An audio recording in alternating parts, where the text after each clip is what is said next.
Today I'm sharing 10 ways to start your minimalist travel journey so you can travel lighter like me. I'm a full-time traveler carrying only an 18-liter backpack weighing only 7 kilograms or 15 pounds. I'll start you off slowly, so don't be scared. Let's go. Number 1. Shift your mindset. Minimalist travel isn't just about packing less, it's also about enjoying the experiences instead of obsessing over things. Everyone brings way too much when traveling.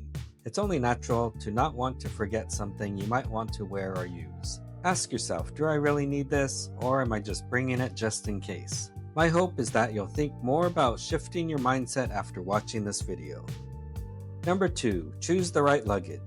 A smaller bag forces you to pack only the essentials. The bigger the bag, the more you'll bring, just because there's still empty space. Don't start with an 18-liter backpack like me. Most people can pack everything in a 35 to 45-liter backpack or carry-on suitcase in the beginning of their minimalist travel process. Decide if you want a roller bag and small backpack for your laptop, or if you'll go with a backpack only. With the strict carry-on regulations on some airlines, you may be forced to check a bag if it's too heavy. If you only have a large backpack with your laptop and valuables, you're pretty screwed. I'll never check my backpack. They do such bad things to luggage, and a soft backpack and everything inside would be destroyed. Bringing a small roller-in backpack might be a safer option while you're still beginning your minimalist travel. Number 3. Follow the 1-week rule. Pack as if you're traveling for a week, even if your trip is longer. You don't need to bring 10 shirts, 5 jeans, 4 pair of shoes, and 3 jackets. Don't bring your whole closet. Unless you're a fashion model, no one cares that you wore the same shirt a few days ago. Number 4. Quick dry clothing. The best way to pack light is to switch to quick dry clothing. Merino wool is the best option. It's lightweight, quick dry, resists smells, keeps you cooler when it's hot, and keeps you warm when it's cool. I also wear a lot of synthetic fibers, like athletic clothing material. It wicks away sweat, keeps you cooler, and is quick dry. Linen is also a good option, especially for hot climates, and dries very quickly. I don't have any cotton clothing since it's thicker and takes a long time to dry. My favorite brand for merino wool is Icebreaker. The fit and function are so nice for me. Currently I'm using their t-shirts, socks, and boxers. But in the past I've also worn their shorts, pants, casual shirts, hoodie, and a windbreaker. Now my casual shirts are from Lululemon, shorts from Chubbies, and pants from Redface. All are a synthetic blend with spandex, very comfortable and stretchy, and most importantly, quick dry. Number 5. Downsized toiletries. Bring travel-sized items or solid versions like shampoo bars. If you're only traveling with a carry-on, you have to limit your liquids to 100 ml per container. Also in Europe, they have a limit of how many containers you can bring. Unless you need a specific brand or special type of toiletry, use what the hotel provides or buy what you need when you arrive. Remember, all these liquids are heavy. They're going to add a lot of weight to your bag. Personally, I have a small tube of toothpaste, a toothbrush, floss, lip balm, and a tiny hair shaver in my toiletry bag, plus a little bit of over-the-counter medications. Number 6. Downsized gadgets and cables. Do you really need a laptop, camera, and a tablet? A smartphone is just as good as many cameras nowadays. You may need a laptop. If so, try to get the lightest one possible, or even a tablet with a super light keyboard. That may be good enough for your trip. Now for the good stuff. How do you minimize the mess of cables I'm sure you're bringing on your trip? Here's my friend Alan's collection of cables. I'll show you what I'm using to charge all of my gear. For power adapters, I have some of the smallest made, plus one that doubles as an Apple Watch charger. Most things now use USB-C, so I only have a 1 meter and 2 meter USB-C to USB-C cable. A few things have the old USB micro plug or require a USB-A, so I have adapters instead of separate cables. Usually I don't need to charge more than a few things at once, so it's not an issue not having more cables. But it's very nice to carry only minimal gear and accessories. Number 7. Minimize souvenirs. Instead of buying so many souvenirs, collect experiences and take more photos.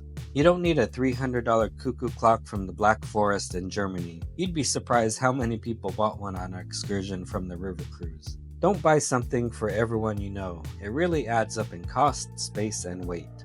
Rarely do I ever buy anything for my family, but when I do find something small that my mom or dad would like, I'll end up having to get something for everyone in my immediate family.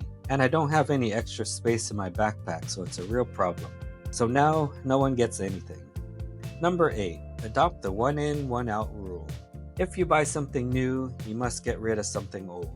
I only buy something if it's better, lighter, or can be multi-use. Then I'll toss the old one, give it away, or sell it. With this method, I've been able to pack lighter and smaller every year.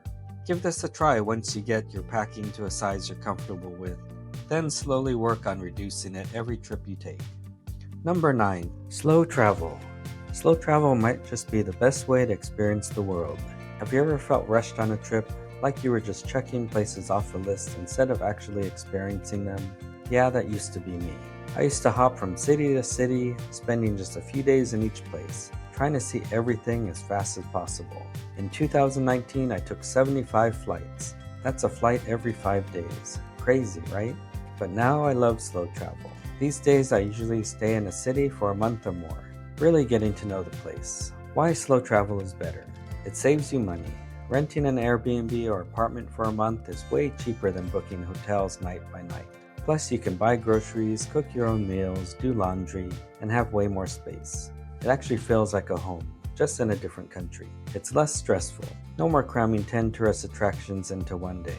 When you're not constantly rushing to the next destination, you actually get to enjoy where you are. Instead of feeling exhausted, you feel refreshed.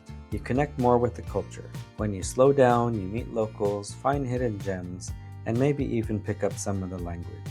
Instead of just seeing the touristy side of a place, you actually experience it like a local. It's better for the planet. Fewer flights, more public transportation, it all adds up. Plus, when you stay longer, you tend to support local businesses instead of big chains, which helps the local economy. You grow more as a person. When you're not constantly on the go, you have more time to reflect. Travel becomes less about just seeing things and more about learning and growing. So if you're feeling burnt out from the fast-paced travel, maybe it's time to slow down. Number 10. Try minimalism in your everyday life. Minimalism doesn't have to only be for travel.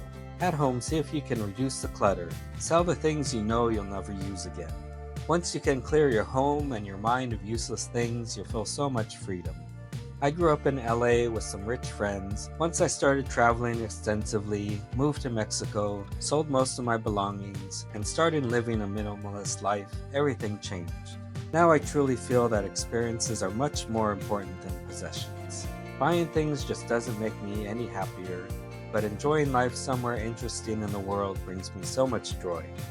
Traveling light means less stress, less weight, and more freedom to explore. Clear your mind and your luggage. If you can adopt even a couple of my ideas, I'm sure you'll feel better while traveling. Trust me, once you try it, you won't go back. If you found this helpful, hit that like button and subscribe for more travel tips. Let me know in the comments. What's your number one minimalist travel hack? Until next time, travel light and enjoy.